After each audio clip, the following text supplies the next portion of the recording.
thanks everybody. My name is Joe Watson. I'm the Pima County Attorney's Office Communications Director. So today we're going to hear from Pima County Attorney Laura Conover, our Chief Criminal Deputy Dan South. We're also going to hear from our Victim Services Director Virginia Rodriguez. We also have Dr. Jasleen Chuckwall from Sierra Tucson and Ed Mercurio-Sacqua, the CEO of Emerge. I also want to thank Lieutenant Shaner from TPD and Assistant Chief Anderson from TFD for being here. Once they go through their presentation, they'll be happy, Laura and PCAO will be happy to take some questions. And so we'll go ahead and get started. Thanks. Laura?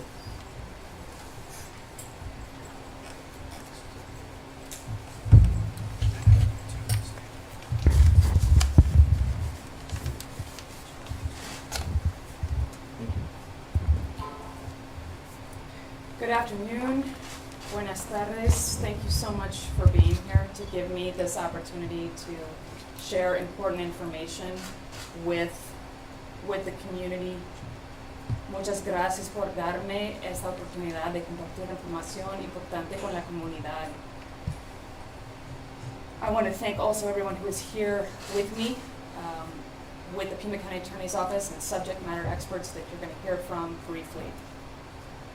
I want to start with my most heartfelt condolences to all who lost a loved one and suffered harm in the horrifying event on July 18th, to the neighbors who survived that night, and to all who experienced loss and harm from the event. We are here today to briefly discuss what occurred on July 18th, and then to move more importantly into information that we can all use and should be using today and always. The skills we need to identify rising escalation and mental illness, and the resources we can and should use and share with each other so that we can take action before the ultimate event, such as something on July 18th, occurs. Unfortunately, July 18th is just the worst example, most recently, of a growing and alarming concern community-wide. And this is why we're here to discuss prevention. Importantly, ordinarily, I cannot and will not discuss a pending case. This is critically important because a prosecutor should not and must not influence the community and then end up swaying a potential jury. But July 18th was a unique event. There is no pending criminal case. There are no pending criminal charges because the suspect is deceased. Further, the Pima County Attorney's Office portion of this event, the critical investigation into the officer-involved shooting, concluded late on Friday. And due to those two pieces, I am now at liberty to be able to discuss the event briefly, and as I said, more importantly, the prevention we need to be engaging in. So first, I want to start with a critical clarification. On July 18th, we witnessed a fire and a multi-part crime scene. Also, what was noticed at the time and has been reported in the media is that there was a fire directly across the street in January. It is critical to report accurately that that was not an arson. It was thoroughly investigated by both the Tucson Police Department and the Tucson Fire Department, and all investigation concluded conclusively that that was not an arson. It is human instinct to try to want to make order out of chaos and perhaps to fantasize about conspiracy theories, but that's an important clarification that we need to make. So then we turn to July 18th itself. Due to the severity of the incident, our criminal chief deputy Dan South kept the case himself and responded to the scene personally. I decided to join him.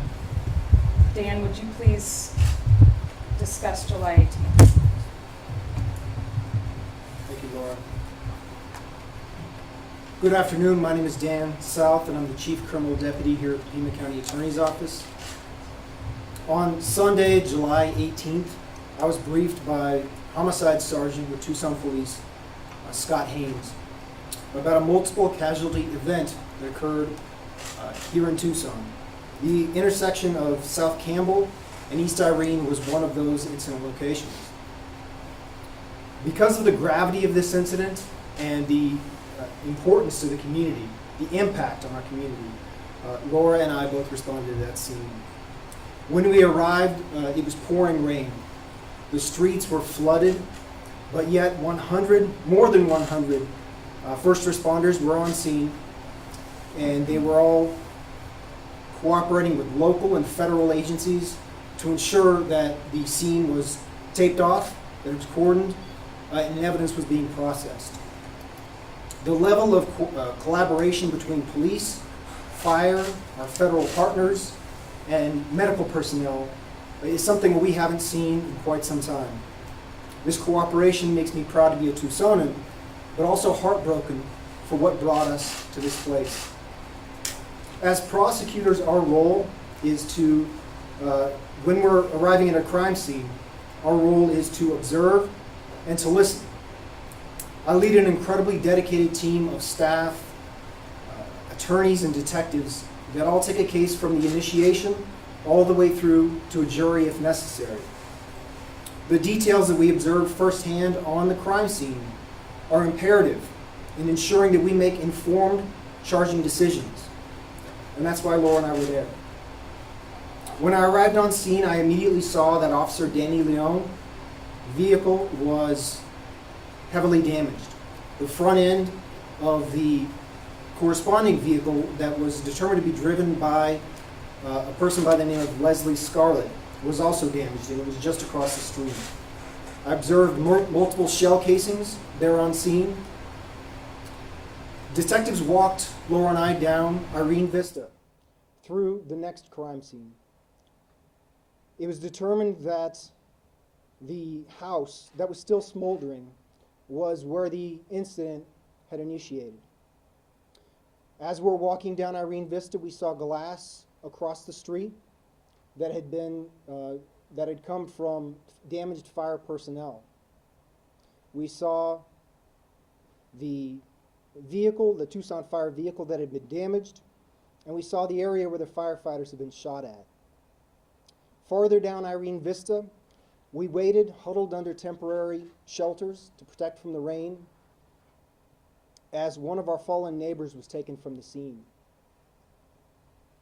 This man was a good Samaritan who was simply trying to help pull other people to safety from the fire.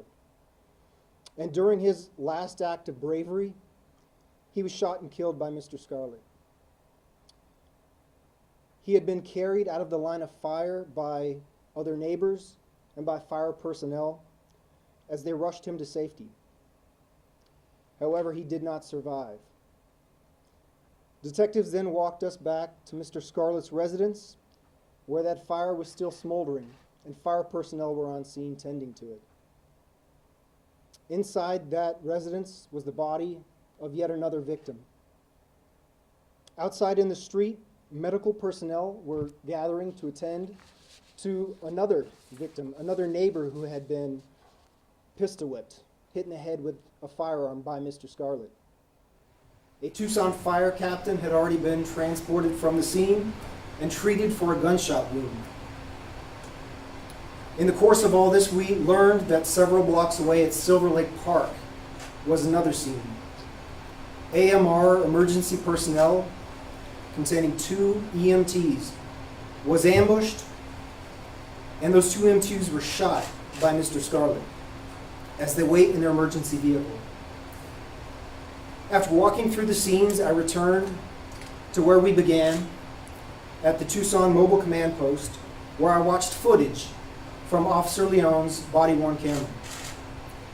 I watched this footage on scene and saw the exact moment that Officer Leon was driving his patrol car with sirens activated, and Mr. Scarlett sideswiped him, driving him off the road. I observed on that video that as Officer Leon exited his patrol vehicle, Mr. Scarlett stood approximately 40 yards away and fired at him with his handgun. Officer Leon exited the vehicle, took cover, and returned fire, shooting 6 times.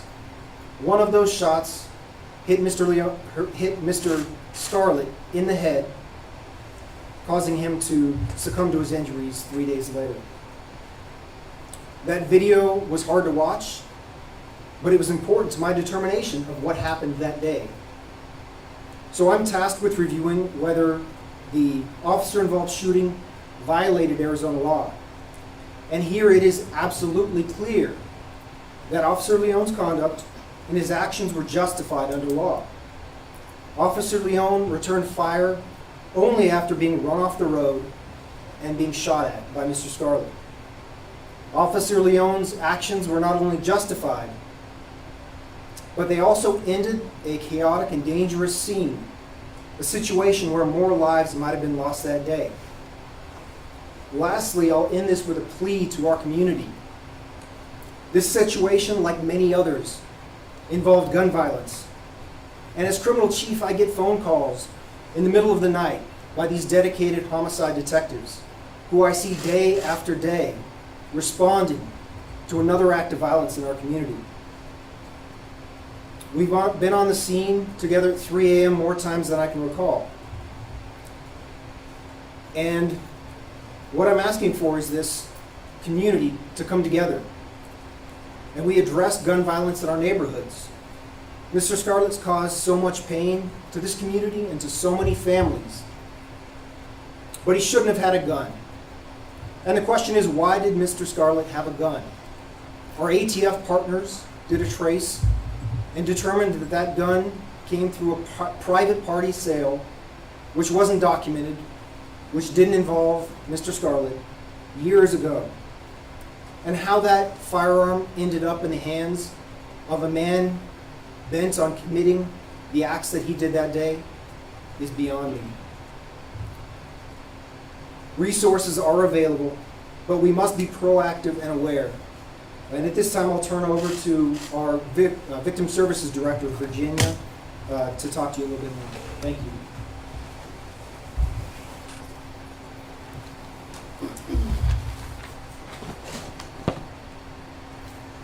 Good afternoon, everybody. I've prepared some things to say. My name is Virginia Rodriguez, and I am the Director of the Victim Services Division at the Pima County Attorney's Office. I want to start off by offering my condolences to the families of the victims of the incident that occurred on July 18th, along with my heartfelt sympathies to all those affected by this horrible incident. As part of the Pima County Attorney's Office, the Victim Services Division serves to support victims of crime in several capacities. Whether it's responding on scene with law enforcement to do crisis work with victims, working with victims, going through the criminal justice system by cases prosecuted by this office, or directing victims to appropriate resources with our community partner agencies. We are here to help and to serve victims. Though a criminal case will not result from the incident that occurred last month, there are resources for those that witnessed or were victims of this devastating event.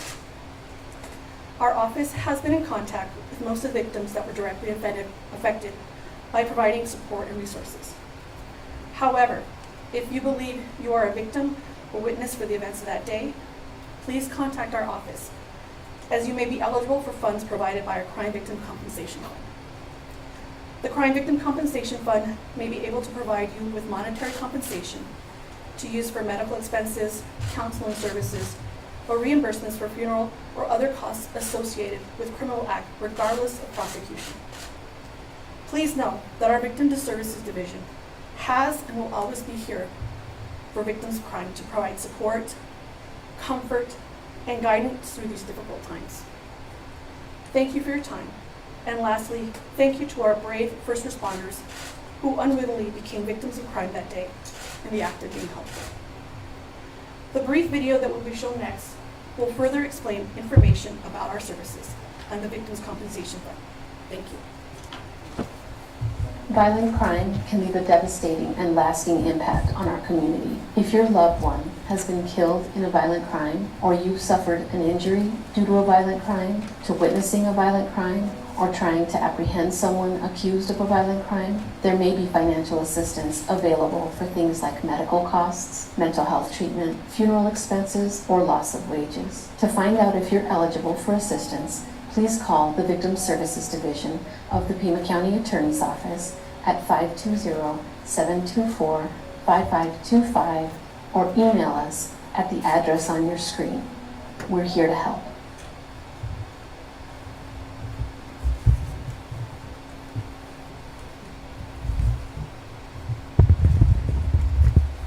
Good afternoon, everybody. Thank you for joining us. I think like everybody else has mentioned, I would like to offer my condolences to our community and all those directly affected by the events that occurred that day.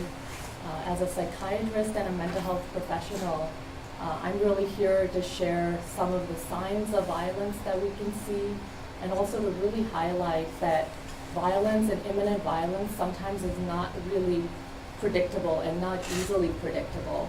What we can really look for are the signs of impending violence or behavior that seems to indicate that somebody may be at risk of engaging in violence.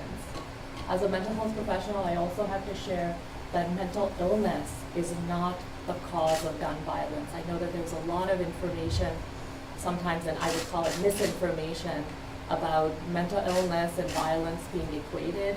There are some mental health conditions, especially symptoms, that can lead a person to be at a higher risk of violence. However, most individuals who are struggling with mental health issues are often victims of violence and not people who engage in violent acts themselves. Gun violence is a public health epidemic at this point, and definitely a public health issue that needs to be dealt with on a community-wide basis.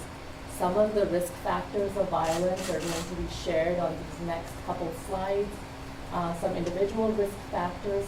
Access to firearm obviously leads to the most lethal and deadly type of acts of violence. And then we also notice that a history of victimization, whether that's you yourself having been victimized or the person victimizing others previously, both can be a risk of violence at an individual factor. Early aggressive behavior, so kind of an earlier participation in aggressive or violent behaviors. So if somebody has a history of violent crimes early on in life, that is another risk factor. So for us as family members and community members to know. Involvement with drugs, which also includes alcohol and tobacco, is another major risk factor. We all know that alcohol gives liquid courage, and sometimes thoughts that people are having that they may not act on or they may be able to prevent usually will become more imminent at that time. Anybody who's in high emotional distress, either because of a relational issue, family discord, job loss, economic instability, all of those issues are really important things to keep in mind when it comes to a risk of violence.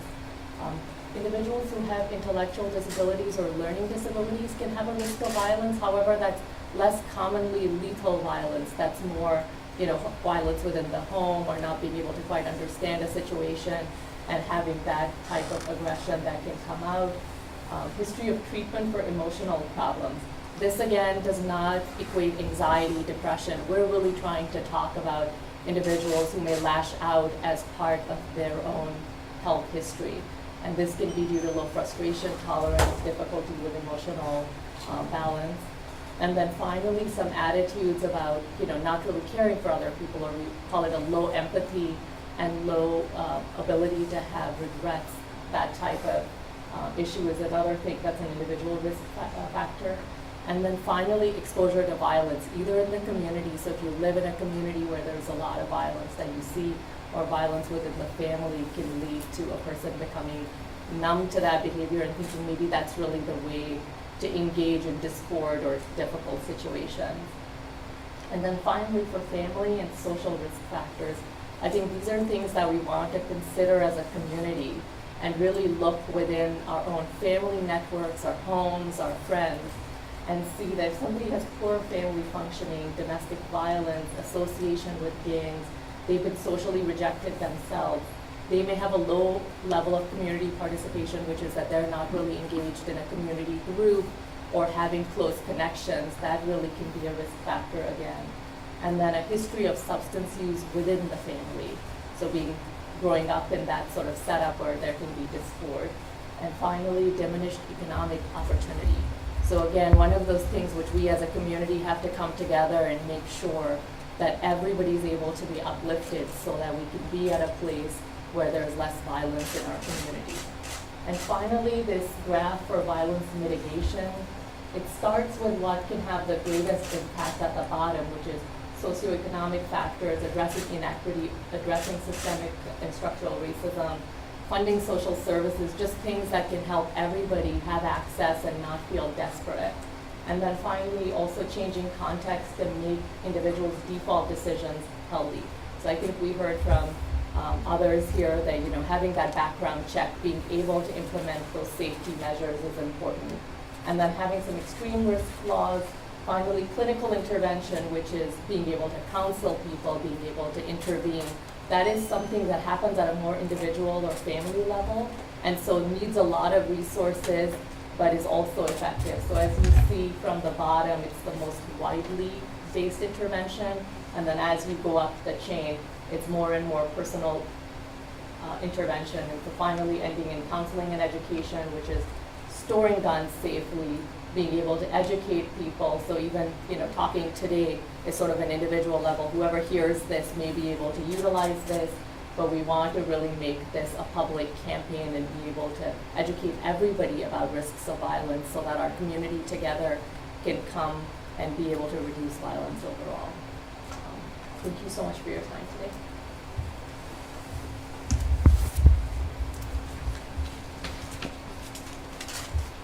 Good afternoon. My name is Ed Mercurio Sacco. I'm the CEO at Emerge Center Against Domestic Abuse. And every year, nearly 6,000 people experiencing domestic violence and their children come to Emerge for services. Every year, more than 15,000 911 calls are made just here in our community related to domestic violence. And research shows that only about 1 in 10 cases get reported. So the sheer volume of what we're talking about related to domestic violence should be enough for us to take a tremendous pause as a community and really interrogate ourselves about what we're doing and not doing to address the issue of domestic violence. But it's also important to say that these numbers are just that. What's really important is the human beings behind these statistics. They are not faceless, nameless people. They're our friends, our family members, our coworkers, our neighbors. They're us. It's our community, our people that are suffering from this. And while most people's tragedies play out behind closed doors, don't make headlines in the news, there's almost always at least one person, maybe many, who know or suspect that something is not right in that relationship or in that home. But far too often we see it as a private matter. And so essentially what we do is we leave it to the victims to fend for themselves. But this is a public health and a public safety issue, and we as a community do have a role to play. We can offer non-judgmental support to those people that we know or believe are experiencing domestic violence based on what they want to do and what they know is safest for them, not based on what we think they should be doing. We can offer information and resources to people experiencing abuse so that they know they don't have to navigate this alone. And that includes sharing with them Emerge's 24/7 free, confidential, multilingual crisis hotline at 795-4266. And we also have to start offering help to the people who are using the abusive behaviors. Because if we don't, we are resigning ourselves to their partners never being safe. And look, it can be hard to know what in the world to say in this situation. It can be uncomfortable to think about, how do I broach this topic with somebody?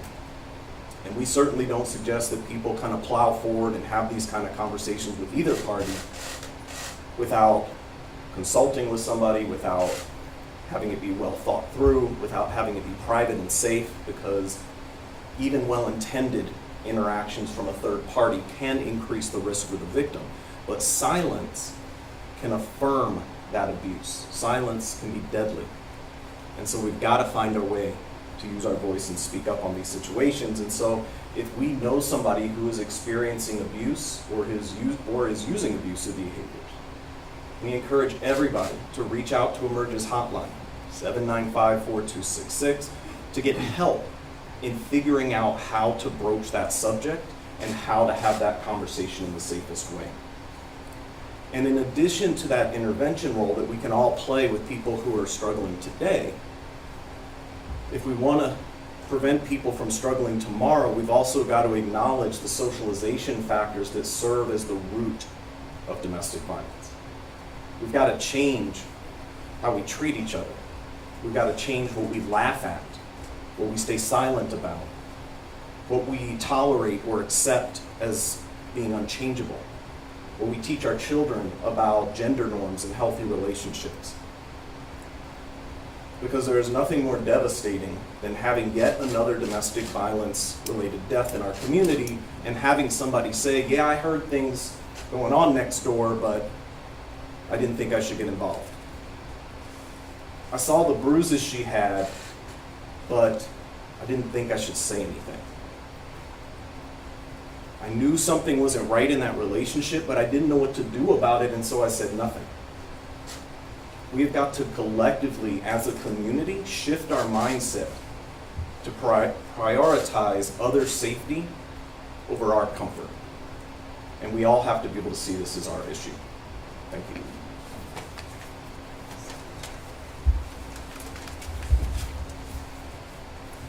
I can't thank you all enough. And I think what we are hearing collectively is that the trauma and anxiety of 2020 is clearly bleeding into 2021.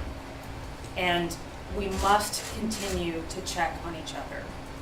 The community needs to rise to the occasion, and it has and it will. The professionalism and collaboration in the middle of an absolutely traumatic and chaotic event on July 18th proves that we have what it takes to deal with this. And I thank our law enforcement partners as well, and I thank you for being here. We need to reach out to each other, and this is the moment in time. It's the difficult conversations that Ed was just talking about. We have to have these conversations with each other. When the Pima County Attorney's Office is out in the community on Saturdays, we bring gun locks with us, and it's effective. Or you can call the office and set up a quiet appointment to get one. They're free. Cuando estamos afuera de la oficina, allá en la comunidad, tenemos los condados de armas gratis para empezar la conversación important. You can take a gun lock and you can start that conversation, that difficult conversation, with a gift. I'm calling on the community, on the mothers and sisters and cousins and uncles, las primas, las novias, las abuelas, to have those difficult conversations and intervene. We'd like to offer the opportunity to take questions. At this point, I want to start by saying again 622-6000. If that is a new number for you, please memorize it and share it. When you need a medical response instead of a law enforcement response, when there is crisis, it is 622-6000. Please help me get the word out about that. But I do well to the department being here. This is very hard. Yeah. In a previous high-profile case, January 8th, we knew more about the mental health history of that person. And later on, once the investigative reports were available, we learned that his family knew he needed help, tried to persuade him to get help, could not do that, and then felt they were stuck. What can someone do in those circumstances? What is an event or a behavior that reaches the point where authorities can become involved? I think the difference between January 8th and July 18th thank goodness, is all of the work that Pima County put in after January 8th to increase and expand resources. Truly, that tragedy, and it is on our minds, heavily on our minds, because of those who suffered that loss and going through this current trauma as well, and they are in our minds as well. But they worked together, those affected by January 8th, and they worked with Pima County to make sure that we would eventually have a crisis response center, an actual CRC, where by calling 622-6000, when we have these warning signs that we just went through, we have opportunities to get emergency help for people when we know and we can see that they're going down a path of escalating violence or trauma or anxiety. So that is where the term, if you are in that situation. Yes, you have a family member, a friend, a neighbor who's clearly struggling, disoriented, in need of help, in crisis, 622-6000. Do they have to appear to be dangerous for this? No, absolutely not. It's for those who are in need of help. If you are observing an emergency and people are in imminent danger and you need a police response, 911. If you're observing someone in crisis who needs help, 622-6000. Let me circle back around. Yeah, this. please. I guess two issues here. We have a mental health issue and we have a gun issue. Yes. Tucson, like the rest of the country, we've seen a big increase in gun violence over especially the last 2 years. Dan, you mentioned that we all knew that he was a prohibitive possessor. He'd gotten this gun for a private sale to somebody else. Can we get some more details on that? And how does all of this play into what we're seeing with an increase in gun violence in the community? Of course, thank you for the question. The information I have is that Mr. Scarlett obtained the firearm. We don't know exactly when, but the ATF does know that several years ago there was a private party transaction where that gun transferred hands to another individual. We don't know who that person is. We don't know how the gun got from that person to Mr. Scarlett. And therein lies one of the problems, is that we don't know where guns are in our community. So I wish I had more answers for you, but this is where we are.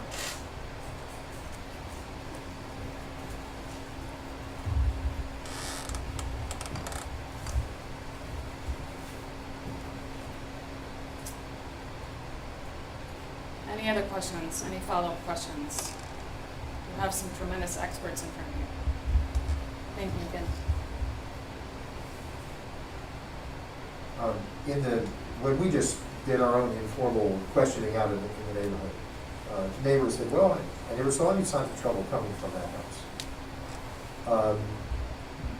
Number one, did you all find anything to the contrary? Or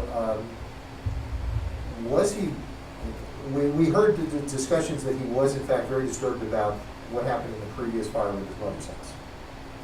But other than that, no one saw anything that foresaw what played out. I imagine that there will be much learned in the weeks and months to come about his personal history.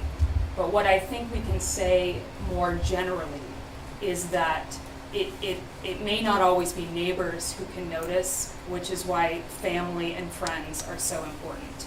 As Ed said, almost always there is someone in a person's life who is seeing the warning signs and just doesn't think it's their business or doesn't know how to take action.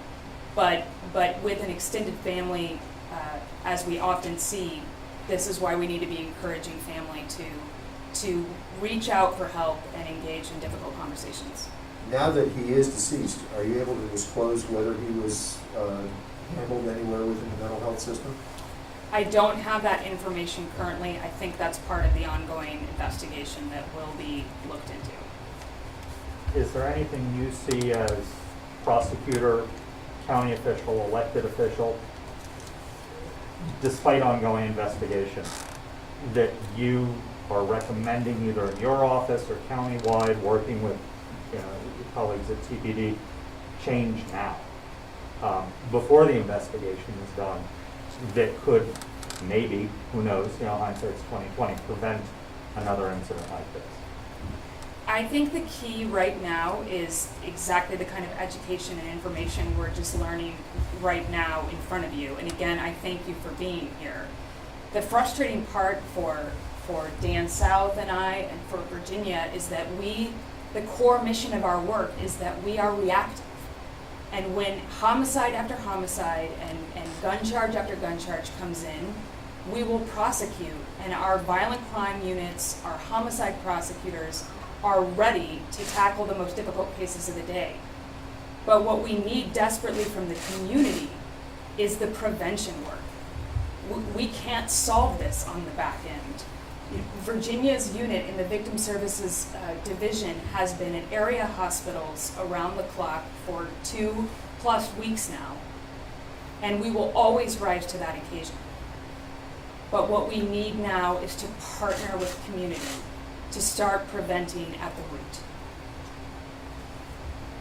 Thank you all so much for being here. Mark, I just saw a hand. Now I want to catch you. So, I mean, you guys are talking a lot about, being proactive, community members, family, whoever's involved with these people's lives to, take the first step. Is there anyone involved with Leslie Scarlett that you have known that have seen this, that now during the investigation are saying, we saw these signs before? Can you kind of explain a little bit who they are, what they were saying? That's part of the ongoing investigation that will go on for some time. But Mark, what I want to say about what this office and this administration has been engaging in since January was that we started community cleanups every Saturday morning. And there was a question about why we were doing that and what was the purpose, and they're out, picking up garbage. But what it was we were meeting with neighborhood coalitions, and we were going into these communities. We had been in the Vistas, we had been in Western Hills, we had been in Pueblo Gardens, meeting amazing neighbors, coming out, checking on each other, all those good people.